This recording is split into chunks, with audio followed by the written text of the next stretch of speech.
Hey everybody, welcome to Always Bored, Never Boring. Today I wanted to take a quick look at the miniatures from the new Warhammer Age of Sigmar Stormstrike starter set, which includes colour-coded push-fit miniatures designed with beginners in mind to basically get two small forces table ready as quickly as possible to start playing.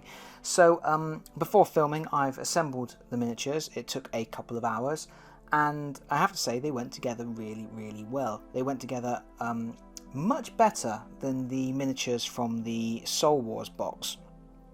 And I'm going to show you each unit and have a little chat about how they went together and what I think, and a few other things that spring to mind, because you know what I'm like. I'll go off on a little tangent at some point, I'm sure. Anyway, before I do that, you can see here, this is everything I used to assemble my miniatures. I had a cutting board to protect my work surface. I had a pair of Citadel snips for removing items from sprues. You do not have to have Citadel snips. Any snips will do as long as they have a flat side, so you can get nice and snug to the miniatures as you're cutting them out of the sprues. I have talked about removing components from sprues before. I'm not going to do it again. I had a knife. This knife is for removing little nubs and things like that, as when you cut the items out of the sprues, sometimes you have a little nub remaining, or for removing mold lines. However, very minimal mold lines on this set. Really very little cleanup at all. It really is a very nicely put together set. Clearly with a lot of attention towards not having to do all the fiddly stuff that people sometimes associate with putting together miniatures. Finally, I used plastic glue. Again, I'm using Citadel branded plastic glue, but you don't have to. In fact, you don't have to use glue at all. These models do go together without glue. They are push fit. However, if you use a little bit of plastic glue, you can get a slightly snugger fit, because you're sort of melting the pieces of plastic together. It reduces the seams, reduces the visibility of the joins, obviously prevents bits falling apart when you're playing with them, and just preps them ready for painting. I would say if you're going to paint the miniatures, you definitely want to glue them. You don't want to try and paint up miniatures that can sort of pop apart at some point. So anyway, those are the tools, and like I say, it took me a couple of hours to wing them all together, and let's have a look, shall we? I'm going to move this out of the way. So, the first unit we'll look at is the unit of Stormcast sequiturs, and you will notice the lovely gold plastic. This is a really nice touch, because obviously Stormcast they're sort of known for being the Golden Army, the Golden Boys of the Mortal Realms, and or the Golden Boys and Girls now, and yeah, it's really nice to have miniatures that you can assemble and they actually kind of look half decent straight away on the tabletop, ready to go, which is nice. And yeah, so this is, you get a unit of 3 sequiturs, which are the dudes with the maces, and this is the Sequitur Prime. You can tell because she has a lion pauldron there, and this was an interesting model. It came with an option to have a helmet or no helmet. I went with no helmet because most Stormcasts are wearing helmets, and it was nice to have one without a helmet for a change. Although we are getting slightly more helmetless Stormcast these days, which is nice for a bit of variety. It's a very cool pose. Obviously, it's on a moulded base. It is worth noting that they've really gone to town on the sculpted bases. There's some really interesting intricate designs going on the bases, which may well put to shame your if you're just sticking a bit of gravel on the bases and stuff, which is obviously what most people do to get the bases done. These are going to really sort of stand out as being a little bit more intricate, which is fine. It adds a little bit of variety to your force, but yeah, it might be a little bit noticeable which ones in your army you've just thrown a little bit of scatter on, and which ones are the pre-molded ones. Not a lot to say about how this model went together. It basically had a front section, then it had a middle section which had the head on it and a part of the leg, and then a front section which just pushed on, sandwiched the 3 bits together.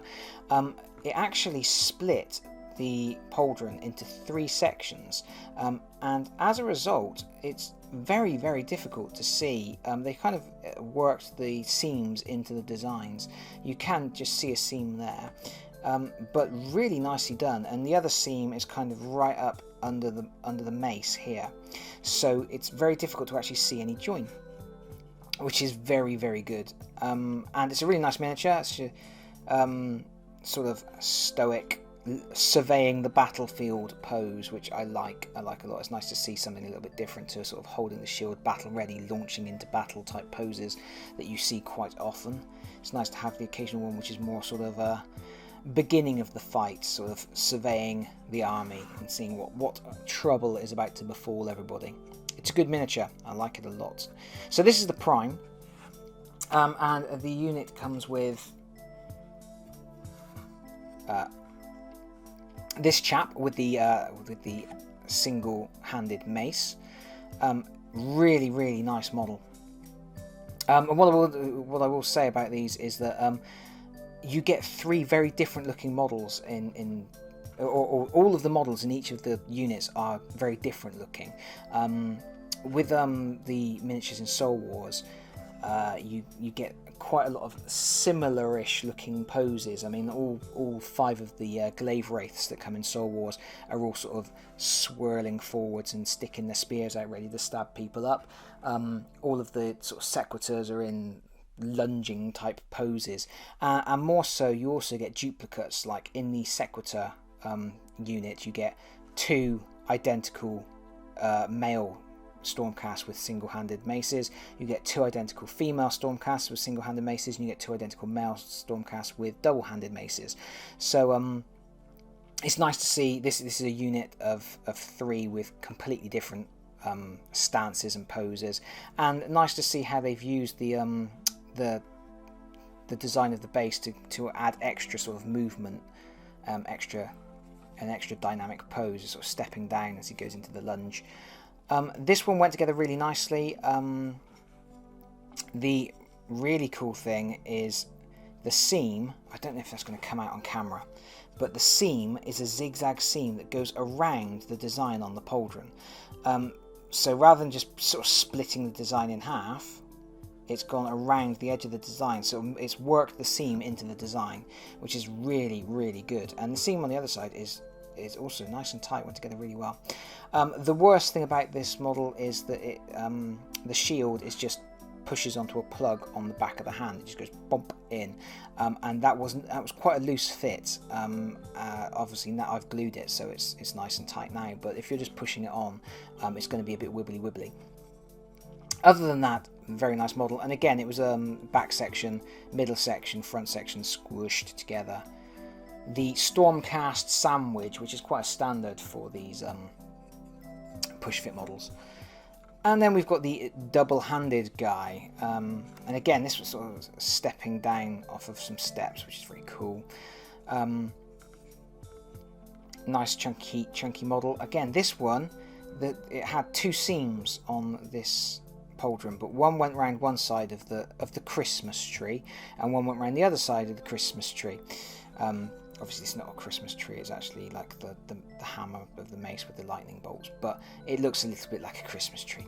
But yeah, so the seams are going around the designs. That's a really clever way of doing it, and really sort of minimises the impact of those joins, which obviously you can't avoid. There's going to be some joins.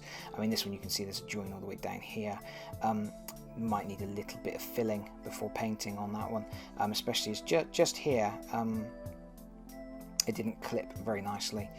But yeah, it's a good model. Went together nice and easily. And so there you go. That's your unit of 3 sequiturs.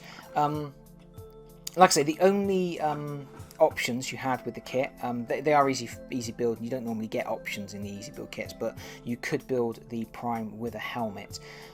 There is a minor problem with this unit in that you get the loadout of 1 Prime, 1 single-handed mace, and 1 double-handed mace, and that's because with sequiturs, when you create a unit, for every 3 models, you can have 1 with a double-handed mace.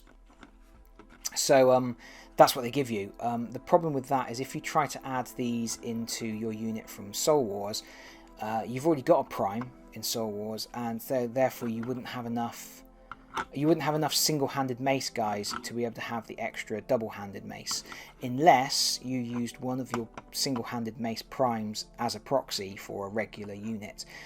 But of course, because she's got the lion pauldron, she stands out as a prime. So it's a little bit difficult to add these extra 3 models just as a way to bulk out your other units if you've already got Soul Wars. That's a bit of a disappointment. What I would have liked to have seen was a build option on the sprue, just to have her with a plain pauldron instead of the lion pauldron, just so that you could actually build her as a regular rank and file unit. That would have been nice. Anyway, the other unit that you get in the Stormcast side of things is the Castigators. This is the Prime, the Castigator Prime. He is a badass. He's got he's an aging warrior with a beard and stuff. He's got his helmet under, and again he's doing that surveying the battlefield, surveying the troops type thing. The crossbow over the shoulder is massive. It's got that. It's got a slight sort of anime vibe to it because it's such a big crossbow slung over his back like that. It's got that kind of Final Fantasy type humongous cloud sword thing going on. Very, very cool. Very went together, same as the other ones. And again, they worked the seam into the design nicely on the pauldrons. But yes, back section, head. Just a head on its own on these ones. There's just like a head with a little section to allow you to position it one way inside, and then you clip the front on to hold it all together. And yeah, his feet were actually sculpted into the base. That's something to be aware of. If you don't like the sculpted bases and you were planning on rebasing these guys onto plain bases, be aware that some of the miniatures, their feet are actually molded into the bases, and this is one of them. His feet are actually part of the base. So if you wanted to rebase him, you'd have to like sculpt your own feet for him, or cut some off of another model and stick them on, or try and sever them from the base somehow, which would be very difficult, I would think. So that's something to be aware of. Really nice model, really nice robes and stuff. Really cool pose. I like him a lot. And then you get this gentleman. He's standing on a piece of rubble, which is giving him this really, really cool pose. It's almost like a scout pose. He's up, he's bracing himself, or he's like hefting his crossbow into position, which is a really interesting pose. Again, I love the way they've used the sculpted bases to give you those slightly more dynamic poses and things like that. But obviously they are going to stand out slightly from other. I've actually got a Castigator just off camera here. But obviously this is sort of like a standard Castigator, and this is your easy build Castigator from Stormstrike. You can see one is just a little bit more dynamic. All of the Castigators in Soul Wars look like this pretty much. They're all bracing to shoot. There's 4 of them in 2 different poses, but the 2 poses are almost identical. So it's really nice to have these extra ones that you can sort of drop in to add some extra poses and styles to your existing Castigator army. Obviously, the main reason for Stormstrike to exist is as an entry into the hobby. It's a £25 set with easy build miniatures that are ready to go onto the table straight away without paint. So it's breaking down all those barriers to access, the barriers to entry that new players might experience trying to get into Age of Sigmar. But also it's a good starting point, because you can then go and buy Soul Wars afterwards, and all of the stuff from Stormstrike will be usable in Soul Wars, and you can bulk out the units that are in Soul Wars with these models as well. So it's sort of a two-pronged assault really with this set. The Games Workshop have done is very clever. They've just created extra utility, and because none of these miniatures exist in the Soul Wars set, it's extra value. It's well worth picking up to have the extra styles and shapes and things. And here we go. Here we have a female Castigator. She's really using the scenery to heft that crossbow up for a long range shot. Really cool flowing robe, coming out. It's a really nice miniature. It's got a really interesting pose. And again, she's basically doing what old Mr. Grey is doing here from Soul Wars, but just it's a little bit more interesting because there's a molded base, and it's allowing that slightly different stance, which is just adding a little bit of variety. So you get a unit of 3 of them. You get the prime and then the two regulars. Again, there's no options on this kit at all. There's not even an option to build him with his helmet on, and there's no option to build him as a regular. And he's got a very obvious lion pauldron on the back. I do feel that's a slightly missed opportunity, because that piece is all on the back section. It would have been quite nice if they could have done two designs of the back section, one with the plain pauldron, one with the lion pauldron, so that you could have. I suppose there's a bit of the lion pauldron coming through there on the front section, which would be a problem. But it would have been nice to have had the option to build your primes as regulars, so that you could just have an extra 3 models to add in as rank and file, because obviously I've already got a Castigator Prime from Soul Wars, so this guy is redundant unless I field this as a second smaller unit of 3. Anywho, finally on the sprue with the Castigator there is I don't know what noise griff-hounds really make. Yeah, you get a griff-hound. He comes on the sprue with the Castigators, but he is not part of the Castigator team. He is his own unit. He's his own separate entity to have on the battlefield. He can provide buffs and things by being close to leader characters, and you can get other griff-hounds to create a much larger unit. They become sort of like a sort of forward attacking scout type unit. They're really lovely, and I've got a couple of griff-hounds already, so I'm going to be fielding a little unit of these guys. It's a very cool model. He's sort of very proud, standing on the rubble here. It's really interesting. They quite often seem to have this spike on the front of them. I don't know if that's like a charging thing. It's like run really, really fast at the enemy, stick your chest out like a living spear. Model, in terms of going together, it's 3 pieces. It's 2 sides and then a head section. So that you have one side that the head has got a peg inside it that makes it clip into one side of it, and then you push the other side on to sandwich it all together and hold the head in place, and then you push it down into the base. And that's all of the gold guys. So that's not bad going. You get a little unit of sequiturs, a little unit of castigators, and a little griff-hound. And then you get the Nighthaunt forces, and you get 4 of the glaivewraith stalkers. I want to call them glaivewraith stalkers. I think they're called glaivewraith stalkers, but I usually just call them the stabby ones because they've all got these really long spears, and they've really gone to town with the sculpted bases on these. Really lovely extra detailing, really interesting. And this is a good thing because the 5 glaivewraiths in the Soul Wars box, they're all very similar.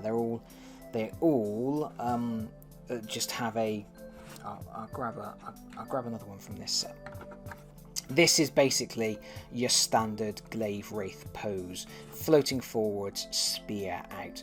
All 5 of the glaivewraiths in Soul Wars are in this pose, so it is nice to have some different poses. So this guy's got a spear up, and then you get 2 with the spears pointing outwards.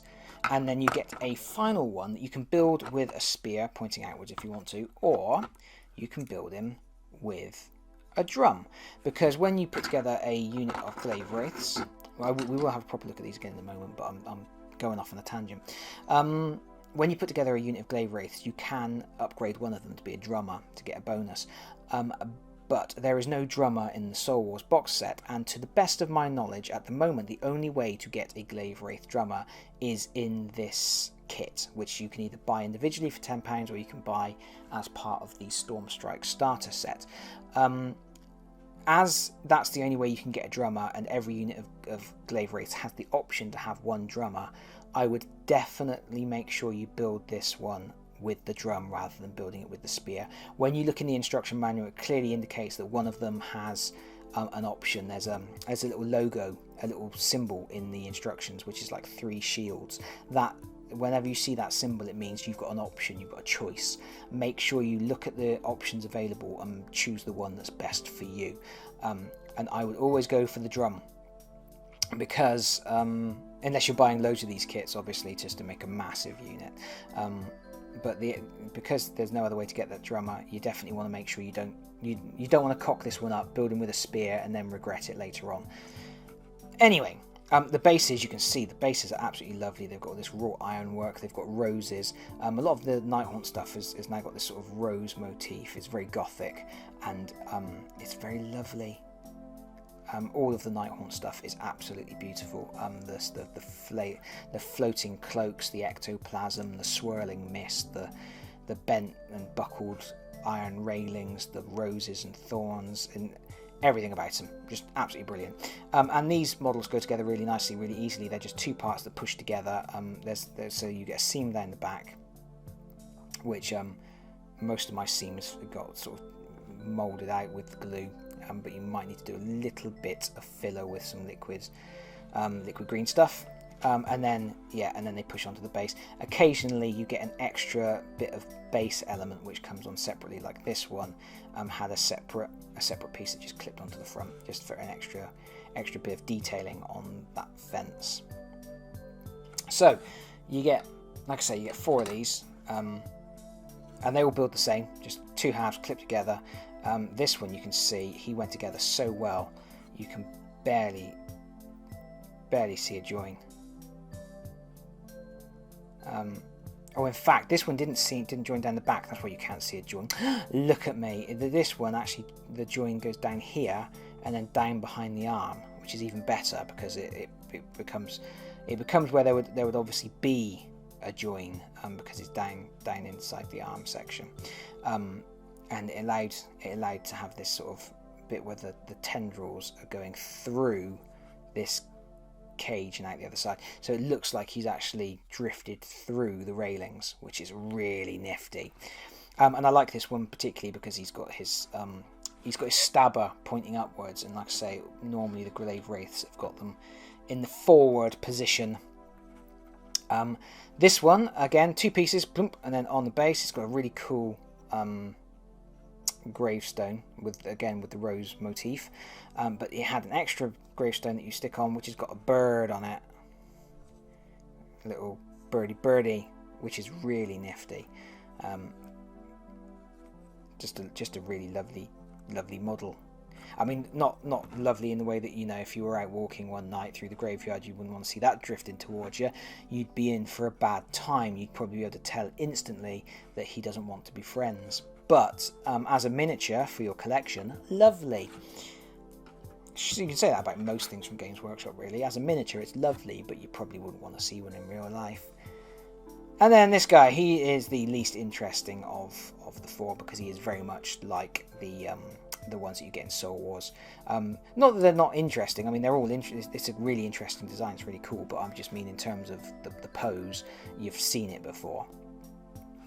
The only difference being you get a funky bit of styled base. Right, there we go. So you get 4 of those. That's a unit 4, and like I say, it's a good idea to make one as the drummer. And the final unit you get a unit of 4 of the Myrmourn banshees. Now these, they're very floaty. They're very floaty, and they all go together with in 3 pieces. There's a body section, a cape section, and then a head section. And I'm not convinced that they'd go together very well without glue, because the body section and the cape section, they've got these sort of wedges that push together. There's wedges and recesses, so they're not like because they're so floaty and thin, they obviously find it difficult to create connector points where you had a peg and a hole. So instead they've got like these little triangular wedges that go into little triangular recesses, and it just didn't feel like they were a very strong grip. So yeah, I definitely think these are ones that are worth gluing. Really, really nice, lovely designs. Yep, they're all singing. This one is just sort of immediately leapt out of the ground. I mean, that's probably her corpse that she's just left there. There's her skeleton in the ground. Really nifty concept. It's just sort of sprung up out of the earth. It's got a pointy knife. Creepy hands. Little hourglass on the waist there. And it's just really nice. It's sort of like a corpse bride, undead. You know, she's in the corset and she's got like this trailing, and they've got like the veil that goes over the top half of the face, but you can see the skull through the veil. You can see where the veil is pressing against the recesses of the eyes and the nose, which is really, really creepy. Very, very nice concept. And then there's this one. Again, they've really gone to town on the sculpted bases on these. They've made them really feel like a part of the character of the pieces. There's like a dead tree stump, some broken iron railings, and she's swirled up around, and you can see that the tendrils of her ectoplasmic trail are through the railings. And there's so much lovely movement on this piece. I mean, just look at that. I mean, it's just the sense of the sweeping motion. Really nice. And then until you look at the horrible screaming face. Yeah, really cool. Not a lot to say. Again, it was a body section, cloak section, head section, all just pushed together. And I recommend glue for them. And this is the third one. Again, they've just had it. They've sort of made her attached to this gravestone, and the sweeping out, the swirling out, just makes for a really dynamic miniature. Really makes something that could be like a focal point for your force. A unit of these girls swirling around in the middle of your army. Because they're all ladies. All the Myrmourn banshees are all ladies. There's no gentlemen banshees in this set. It's really cool. And this one, with the only one that sort of breaks from the swirling up design. This one is swirling down. It's like she was higher up and she's just swooped down through these gravestones. You can see she's almost like passing through this gravestone, which is really nice. She's like phased through it, which is really, really clever in terms of the design. And then there's like a tree stump here, and there's broken iron railings, and she's swooped way down low. And again, same as before, cloak section, body section, head section, pomp, all together.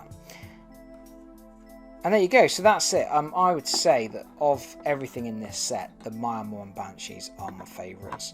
They're just so dynamic, and they're so interesting, and they're so exciting, and just the shapes and the forms. And I think, just look at that cloak. That is a painter's dream. I am not a good painter, so but there's going to be, for the real genuine painters, the ones that really go to town and know exactly what they're doing. Not people like me who kind of tend to go for a lazy option if there's one available, but that's a canvas to create a masterpiece on. I mean, it's already a masterpiece. It's a masterpiece canvas to create another masterpiece on top of.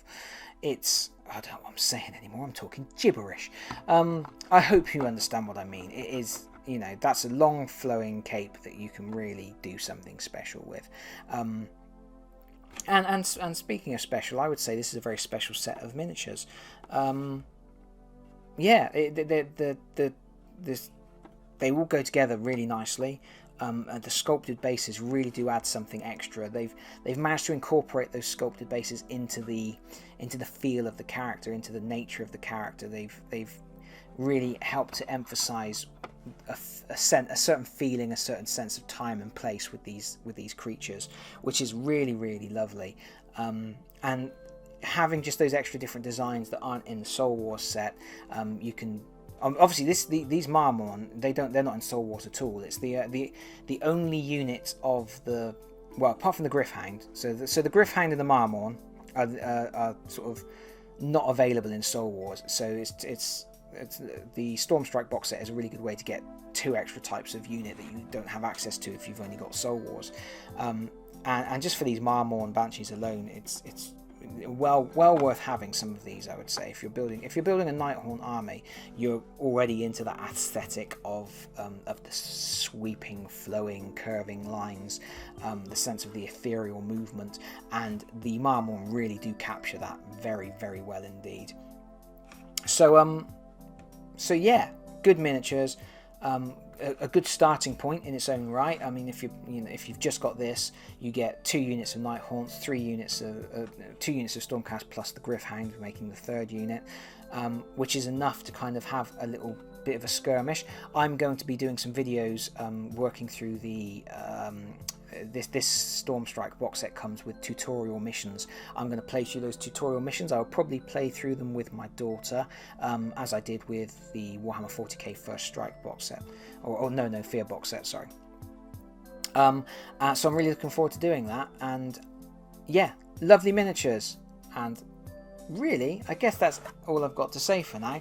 I hope you've enjoyed this little look at what's going on. If you want to see more coverage on Stormstrike and other Age of Sigmar products, please consider subscribing. I'm supposed to ask that in every video, but I generally forget. Okay, I'm going. Thanks everybody. Bye bye.